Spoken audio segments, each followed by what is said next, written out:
বিসমিল্লাহির রহমানির রহিম। হে সমস্ত জগতবাসী, আজ আমি শামীম আলী চিশতি আপনাদের সামনে যে আলোচনাটি নিয়ে হাজির হলাম, সেই আলোচনাটি হলো, অবশ্যই আপনারা খেয়াল করে শুনবেন। আমরা যে রোজা রাখি, দেখেন একটা রোজাও কিন্তু ছাড়ছি না, কিন্তু আমার কথাগুলো শুনে অনেকেই মনে করে যে রোজার বিপক্ষে কথা বলছি। দেখেন, এই পৃথিবীতে যদি মানুষ কোনো সূক্ষ্ম মানুষ হতে চায়, সুচরিত্র হতে চায়, তাহলে সেই মানুষটির রোজা রাখতে হবে। আর সেই রোজাটি শুধু রোজার মাসেই নয়, যে এমনও রোজা আছে প্রত্যেক দিন রোজা রাখে, তার মানে তারা উপবাস করে, তার জীব দেহটাকে অত মোটা তাজা তরু তাজা করে না, তাকে নর্মাল করে রাখে, তার ভিতরে রসের পয়দা করে না। দেখেন, আদার মধ্যে যদি রস থাকে তাহলে সে রস চিপ দিলে পড়বে, আর যদি শুকনা আদা হয় কিন্তু ভিতরে জাল ঠিকই আছে কিন্তু রস নেই, আর রস নেই বলেই তো পড়ে না, আর রস থাকলে পড়বেই। তাই বলবো কি, এই পৃথিবীতে যত সাধক আছে, যত আল্লাহর ইবাদতকারী যারা অরিজিনাল সাধক, তারা কিন্তু খাদ্য একেবারে বেছে খায় এবং সব ধরনের খাবার খায় না। যেই খাবারে আমিষ আছে, যেই খাবারে মানুষের শরীরকে উত্তাপ করে তোলে, সেই ধরনের খাবার খায় না। যার ফলে তরিকতের লোকেরা যারা সাধনা করে, এরা কারো বিপক্ষে কথা বলে না, এরা বুঝিয়ে কথা বলে, ঠান্ডা মস্তিষ্কে কথা বলে। আর যারা যা মনে চায় তাই খায়, তারা কিন্তু লাঠি সোটা নিয়ে পিটাতে মানুষ দৌড় পারে, ইসলাম রক্ষা করার জন্য যুদ্ধ করতে নেমে যায়। কিন্তু দেখেন, হযরত মুহাম্মদ সাল্লাল্লাহু আলাইহি ওয়াসাল্লাম আমাদেরকে যেই নিদর্শন দিয়েছে যে আমি যা করেছি তোমরা তা করো না, আমি যা বলে গেছি তা তোমরা করো। কিন্তু দেখেন, যদি বলা হয় যে না, তিনি যা করেছে আমাদের তাই করতে হবে, তাহলে তিনি 14টি বিয়ে করেছে, তো সেটাও কি আমাদেরকে করতে হবে? তিনি শাহাদাত আঙ্গুল দিয়ে ইশারা দিয়ে চাঁদকে দ্বিখণ্ডিত করেছে, এটাও কি আমাদের করতে হবে? আমরা কি পারবো? আচ্ছা, তিনি 7 আসমান ভেদ করে আল্লাহর সাথে সাক্ষাৎ করে আসছে, এটা কি সম্ভব? তবে সম্ভব কোনটা? যে আল্লাহ নিজেই বান্দার সাথে সাক্ষাৎ ঘটাবেন যদি সেই সাধনা করতে পারে। যাই হোক, আজকের যে মূলত যে আলোচনাটি করব সেটি হলো কি, যে আমরা যে এই রমজান মাসে রোজা রাখতেছি, আল্লাহ কিন্তু বা আল্লাহর রাসূল কিন্তু একটা কথা বলে গেছে যে রোজার পুরস্কার আল্লাহ নিজের হাতে দিবেন। রোজার পুরস্কার আল্লাহ নিজের হাতে দিবেন।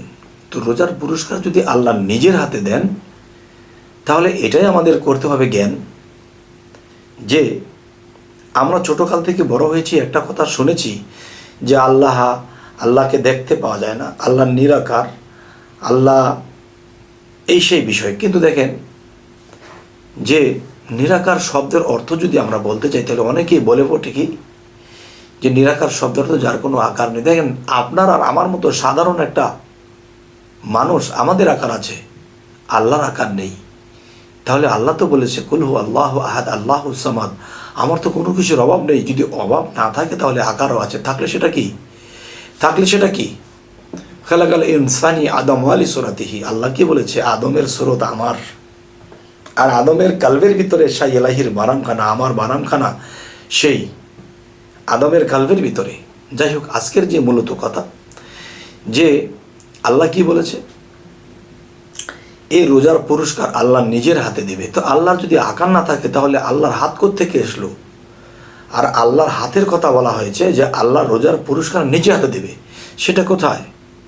মৃত্যুবরণ করলে, হাসরের ময়দানে উঠলে, তখন না, নগদ যা পাও হাত পেতে নাও, বাকির কথা শূন্য। এই পৃথিবীতে বেঁচে থাকতেই আমরা দেখতে চাই আল্লাহর নিজের হাতে আমাদেরকে সেই রোজার পুরস্কার দেবে। যদি কেউ এই বিষয়টা না দেখে, আমি সাদা কাগজে লিখে দেব।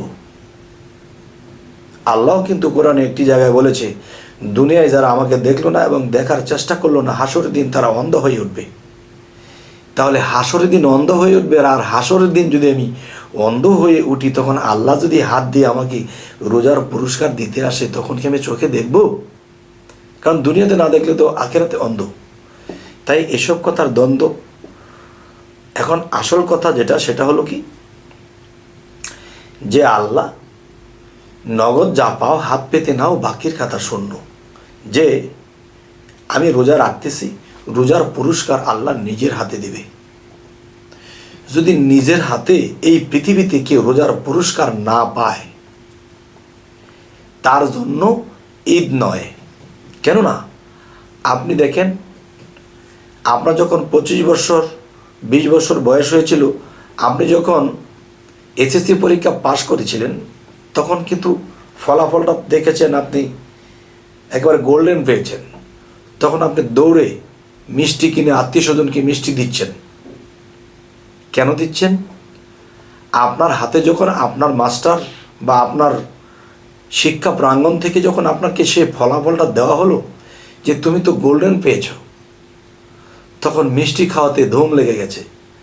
আর যদি ফলাফলটা হাতে দিত যে তুমি 0-0, তুমি এবারও ফেল করেছ, তখন সে কি কখনো মিষ্টি খাওয়াতো? ফেল করেছে, এখন কি মিষ্টি খাওয়াবো? কিন্তু যে ফেল করলেও কাগজটা হাতে আসবে যে আমি ফেল করেছি, পাস করলেও গোল্ডেন পেলেও আমার হাতে কাগজটা আসবে যে দেখো তুমি পাস করেছ। তাহলে আল্লাহ নিজের হাতে পুরস্কার দেবে, কিন্তু নিজের হাতে শুধু পুরস্কার দেবে না, যে তিরস্কার প্রাপ্তি হয়েছে সেই তিরস্কারের জিনিসটাও তাকে বুঝিয়ে দেবে। তো এখন যে বিষয়টি সেটি হলো কি, দেখেন যে এই পৃথিবীতে যারা রোজা রাখতেছে এবং রোজার পুরস্কার আল্লাহর নিজের হাতে পায়নি, তাদের জন্য ঈদ নয়। আপনিই বলেন, ঈদ অর্থ কি? আনন্দ। আপনি যখন পরীক্ষার ফলাফলটা হাতে পেয়েছিলেন, যখন দেখেছেন আপনি ফেল করেছেন, আপনি তো মিষ্টি খাওয়াবেন না, আপনি আনন্দ করবেন না। তাহলে যখন আল্লাহ আপনাদের হাতে বা আমাদের হাতে রোজার পুরস্কার না দেবে, তো আমার কিসের ঈদ? আচ্ছা, তো আজকের এই কথার মূল হলো কি, এত কষ্ট করে যারা রোজা রাখতেছে আর তারা যদি আল্লাহর নিজের হাতে এই রোজার পুরস্কার না পায়, তাহলে দুঃখিত, আমার জন্যে এই ঈদ নয়। আচ্ছা, আজকের এই আলোচনাগুলো করার মূল উদ্দেশ্য কি? যে এর মূল উদ্দেশ্য হলো, দেখেন যে আমরা বুঝে না বুঝে আমতাজি চলছি। মূলত পুরস্কার এই পৃথিবীতে কোনো শরীয়তের লোক এই রোজার পুরস্কার পাবে না। কেন পাবে না? আপনারা কিন্তু জিনিসটা একটু খেয়াল করবেন। এই জন্যই পাবে না, শরীয়তের লোক হলো কি, তারা উপরটাও বোঝে না, ভিতরটাও বোঝে না। যারা উপরও বোঝে তারা ভিতরও বোঝে। যেমন আমার শরীরের ভিতরে ময়লা আবর্জনা লেগে আছে, এখন আমি জামাটাকে ধুয়েছি, শরীরের ভিতরে যে ময়লা লেগে আছে সেটা ধুইনি, কারণ ভিতরে তো মারেফত, উপরে হলো শরীয়ত। তাহলে রোজা রাখার মূল কি? যে এটা কিন্তু সিয়াম সাধনার মাস, নিজেকে শুদ্ধ করার মাস, নিজেকে পবিত্র করার মাস, সংযমের মাস, নিজেকে সংযত করার মাস। যদি নিজেকে পবিত্র করার মাস হয়ে থাকে, আর আল্লাহ কোরআনে কি বলেছে, যে নিজেকে পবিত্র করলো সেই সফল কাম কেন? তার মধ্যে আল্লাহ আসবে, পুরস্কার দেবে, তখন সে আল্লাহকে দেখে নেবে। আচ্ছা, তারা কি বলতেছে? আল্লাহ নিরাকার, আল্লাহ দেখা যায় না। আবার বলতেছে কি, আল্লাহ নিজের হাতে বকশিস দেবে বা পুরস্কার দেবে। আল্লাহর আকার নেই এক জায়গায় বলতেছে, আরেক জায়গায় গিয়ে বলতেছে যে আল্লাহ নিরাকার, আল্লাহ দেখা যায় না, আবার বলতেছে আল্লাহ হাত দিয়ে দেবে। তাহলে এদের মাথা নষ্ট। এসব শুনতে আর লাগে না ভালো, শুধুই কষ্ট। যাই হোক, আমি আপনাদের সামনে যে কথাগুলো বলছি স্পষ্ট। তবে যদি কেউ আমাদের এই কথাগুলো মানতে পারে, তবে সেই পৃথিবীতে হবেই শ্রেষ্ঠ। আচ্ছা, তো আজকের মূলত যে বিষয়টি আমি বলতেছি, রোজার পুরস্কার যদি কেউ নিজের হাতে, আল্লাহর নিজের হাতে না পায়, তার জন্য ঈদ নয়। আচ্ছা, কেমন ব্যক্তিকে নিজের হাতে আল্লাহ এই পুরস্কারটা দিবেন? বলছি, না খেয়ে রোজা রাখতে রাখতে সে মিথ্যাকে ত্যাগ করেছে, সে হালাল হারাম বেছে খেয়েছে, সে আল্লাহর সাধনা আমল করেছে, এবং রোজা সহি শুদ্ধভাবে রাখতে রাখতে তখন তার জীব দেহটা দুর্বল হয়ে গেছে, তার পরমাত্মাটা জাগ্রত হয়ে গেছে। আর তখনই পরমাত্মা জাগ্রত হয়েছে। সে যখন নিজেকে পবিত্র করেছে এবং সে তার জীব দেহটাকে নিয়ে অসুস্থ হয়ে পড়েছে, তার শক্তি নিয়ে চলার বলার মৃত মানুষের মতো হয়ে গেছে, তখনই সেই মানুষটির মধ্যে যখন আল্লাহ পবিত্র কিছু দেখে, তখনই আল্লাহ তার কালবে এসে বসে তখন মানুষকে কিছু বলে যায়। যারা জ্ঞানী চেতনোক্ত তারা বুঝে ফেলে যে আসলে এই ব্যক্তির মাঝে কে কথা বলল। এই জন্য বলি যে সেই ব্যক্তিকেই আল্লাহ এই রোজার পুরস্কার দান করবেন, যে নিজেকে পবিত্র করল এবং তার জীব দেহকে দুর্বল করে তার পরমকে জাগ্রত করল। আর তার চক্ষু আর তার নিজের চক্ষু থাকবে না, পরমের চক্ষু হবে। একটা হলো জীবের চক্ষু, একটা হলো পরমের চক্ষু। দুজন দুজনকে দেখে নেবে। কীভাবে রোজার পুরস্কার দিচ্ছে তাও তারা দেখে নেবে।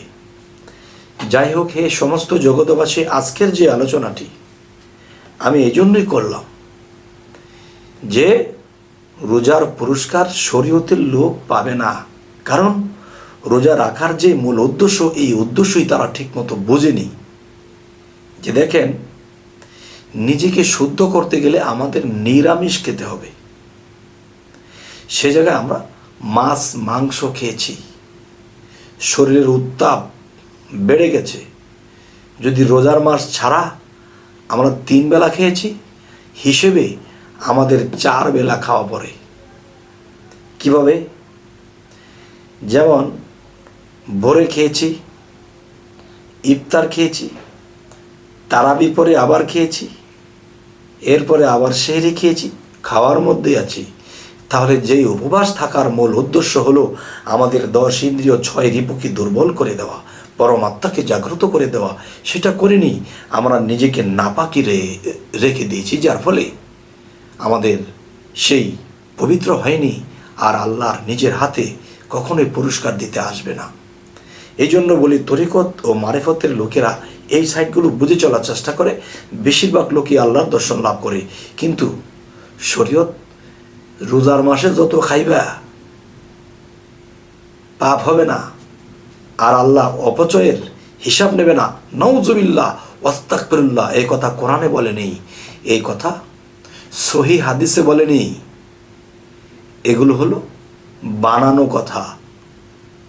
যারা গোশ মাংস পোলাও বেশি বেশি খায়, তাদের রাগ বেশি থাকে, হুম করে ইসলামের নামে তারা একটা খুন খারাপি করে বসে, কারণ তার শরীরের মধ্যে উত্তেজনা। আর পীর ফকির যারা, তারা দিন দিন না খেয়ে শুকাইয়া থাকে, তখন তার একটা শক্তি নেই, কাউকে একটা কটু বলা, কাউকে একটা থাপ্পড় দেওয়ার শক্তিও থাকে না। তখন কি হয়? তারা ঠিকই আল্লাহর দর্শন লাভ করে পৃথিবী ত্যাগ করে, আর তারা মাত্র খাইতে শুরু করেছে, বাড়ি বাড়ি খাইতে শুরু করেছে, আর সেটি খাইতে খাইতে শরীরের তাগড়া হয়েছে, তখন আর কিছুই মনে থাকে না। আমার এই কথাগুলো গ্র্যান্টেড এবং প্রমাণ করে দেওয়ার মতো অনেক কিছু আছে। যাই হোক, আমাদের চ্যানেলটি যদি আপনাদের ভালো লাগে তো অবশ্যই সাবস্ক্রাইব করে নেবেন, পরবর্তীতে যেন ভালো আলোচনা দিতে পারি। সকলেই ভালো থাকবেন। আল্লাহ হাফিজ।